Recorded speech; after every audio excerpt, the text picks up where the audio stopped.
Tonight's headlines: Comelec proclaims 12 winners of Senate seats. Poll voter turnout at 83%, highest in Philippine history.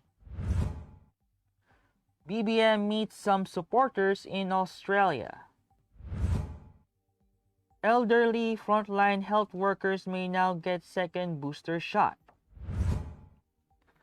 PAGASA announces start of rainy season.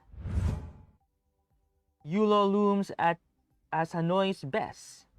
And space for accommodative monetary policy narrowed, says BSP. Good evening. Today is Wednesday, May 18, 2022. I'm Miguel Pautagon and this is Tribune News on Cue. Here are the stories for this evening. The Commission on Elections, or Comelec, on Wednesday proclaimed all 12 winning senators in the 2022 national elections, including 5 returning lawmakers, 4 re-electionists, and 3 newcomers. Sitting as the National Board of Canvassers, or NBOC, at the Philippine International Convention Center, the Comelec named the senators-elect who will all assume office at noontime on June 30, 2022. Robin Padilla, who ran under the ruling PDP Laban, received the most number of votes with 26,612,434 votes, followed by returning Senator Antique Representative Loren Legarda, broadcaster Rafi Tulfo, re-electionist Senator Sherwin Gatchalian, and Sorsogon Governor Francis Cheese Escudero. Completing the top 12 are former Public Works and Highways Secretary Mark Villar, former Senator Taguig Representative Alan Cayetano, Senate Majority Leader Miguel Zubiri, Senator Joel Villanueva, former Senator J.W. Ejercito, Senator Risa Ontiveros, and former Senator Jinggoy Estrada. The Philippines has made history during the May 9 national and local elections after 83% of the 65,745,512 registered voters cast their ballots in the 2022 national and local elections, the highest turnout in the automated election history in the country. This was disclosed by Commission on Elections Education Information Division Director James Jimenez in a tweet Wednesday. During his speech at the proclamation of winning senators Wednesday, Comelec Chairman Saidaman Pangarungan acknowledged the Filipinos who waited patiently in line during the May 9 elections to ensure they will exercise their right to suffrage. Pangarungan said the 2022 national and local election has the highest voter turnouts in recent history, which surpassed the 81.95% rate during the 2016 presidential elections.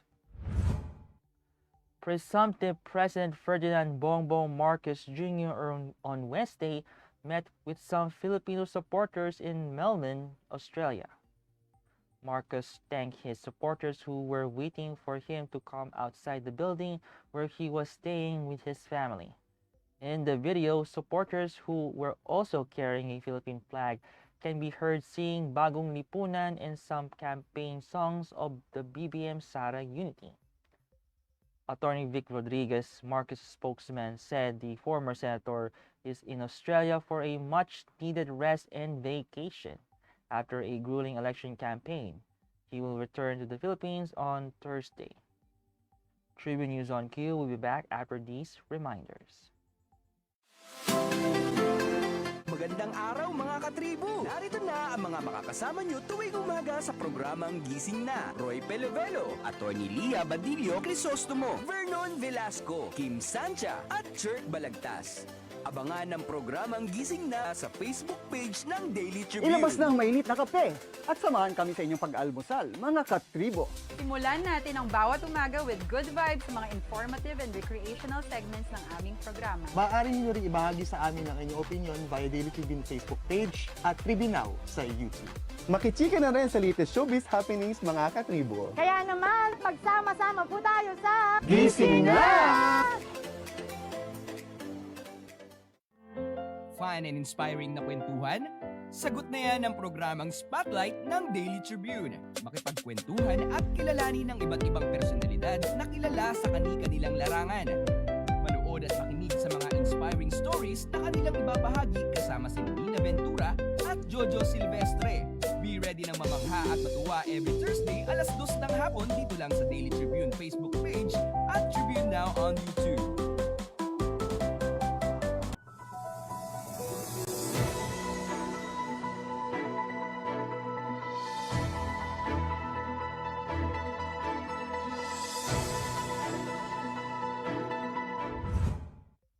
In other news, the Department of Health or DOH announced that senior citizens and frontline healthcare workers may now avail their second booster shot against COVID-19. The health department said availing of a second booster will strengthen immunity against the virus as well as the Omicron subvariant BA.2.12.1. At present, there are 17 cases of subvariant detected in the country, 2 in the National Capital Region, 12 in Puerto Princesa, and 3 in Western Visayas. The DOH said vaccines that will be used are Pfizer and Moderna, which will be given at least 4 months after administration of the first booster dose. Individuals seeking to be vaccinated must present their vaccination card showing the date of their first booster dose and any valid government-issued ID. State Weather Bureau PAGASA announced that the rainy season in the Philippines has officially started, as the current weather system has satisfied the criteria for the onset of the rainy season. The agency said that the presence of a frontal system and the occurrence of severe thunderstorms have brought widespread rains during the last 5 days in the areas under Type 1 climate and other parts of the country. It also said intermittent rains associated with the southeast monsoon will begin affecting Metro Manila and the western sections of the country. Monsoon breaks which can last for several days or weeks may likewise occur. Meanwhile, the ongoing La Niña may continue affecting several parts of the country and increase the likelihood above normal rainfall conditions in the coming months. In sports, Carlos Yulo is tipped to emerge as the most outstanding male athlete of the 31st Southeast Asian Games. Chief of Mission Ramon Fernandez yesterday confirmed to Daily Tribune that the 22-year-old pride of Manila is a strong contender for the prestigious award after plucking 5 gold and 2 silver medals in the men's artistic gymnastics event of the biennial meet in Hanoi. Yulo, who has been training under the guidance of Japanese coach Munehiro Kugimiya in Tokyo, cornered the gold medals in the individual all-around floor exercise, rings, vaults, and horizontal bar apparatuses, while settling for the silver medal in parallel bars. Then he led the squad composed of Janguin Timbang, Juancho Miguel Besana, John Ivan Cruz, Justin Ace de Leon, and John Matthew Vergara to a silver medal behind the host country in team events. Yulo's feat is the best ever achievement done by any Filipino athlete in the biennial meet. Prior to the Hanoi meet, Rolando Albuera holds the distinction of being the best Filipino gymnast after clinching 5 gold medals in the 1979 SEA Games in Jakarta. And in business, Bangko Sentral ng Pilipinas Governor Benjamin Jokno has indicated that there is now less space for an accommodative monetary policy, but any changes should be conducted in a timely manner.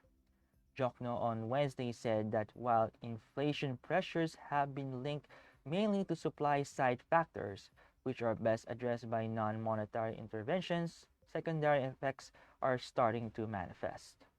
Inflation clocked in at a 3-year high of 4.9% in April, with diesel prices up by 83.7%, gasoline by 43.0%, and passenger transferred by sea by 13.6%. The Philippine economy grew by 8.3% in the first quarter of the year. up from 7.8% in the previous quarter and 3.8% in the same quarter of 2021. The Monetary Board is scheduled to meet on Thursday, May 19, to discuss whether or not policy settings remain appropriate given the current inflationary environment. That wraps up the stories tonight. Before we go, we would like to thank the SM Store, Araneta City, the Department of Tourism, MG Motors, Hina Motors, Security Bank, Empire East Lands Holdings Incorporated, and Overseas Committee Affairs Council member Alan Lin of the Republic of China for their continued support. Again, this is Miguel Patagon, and you're watching Tribune News on Cue. Stay safe, stay healthy, and stay at home. Good night, and God bless us all. Ang Daily Tribune may digital shows na din. Dahil sa mas lumalaki at mas lumalakas nating tribu, handog sa inyo ng Daily Tribune ang mga programang magbibigay buhay araw-araw. Be informed at mag-good vibes tuwing umaga sa programang Gising Na. Be updated sa news and happenings sa Tribune News on Cue. Mas kilalanin pa natin ang mga paborito nyong atleta sa programang The Athletes Tribune. Alamin ang latest entertainment sa programang What's Up. Ma-inspire sa mga kwentong hatid ng Perfect. Search lang ang Daily Tribune sa inyong Facebook at Tribune Now on YouTube. See you there mga katribu! Fun and inspiring na kwentuhan? Sagot na yan ang programang Spotlight ng Daily Tribune. Makipagkwentuhan at kilalanin ng iba't ibang personalidad na kilala sa kani-kanilang larangan. Manood at makinig sa mga inspiring stories na kanilang ibabahagi kasama si Nina Ventura at Jojo Silvestre. Be ready ng mamangha at matuwa every Thursday alas 2 ng hapon dito lang sa Daily Tribune Facebook page at Tribune Now on YouTube. Catch the latest news on our website, tribune.net.ph. Follow us on Facebook, Twitter, and Instagram. Subscribe to our YouTube channel, Tribune Now. Download the Daily Tribune app on Apple Store for iOS and Google Play for Android to get the latest and most comprehensive news online. Daily Tribune invites you to join its vibrant community, Katribu, to get updates on the hottest news on politics, business, sports, lifestyle, and entertainment. Emoticons of the Tribune mascot Tarsito are available on our community Viber.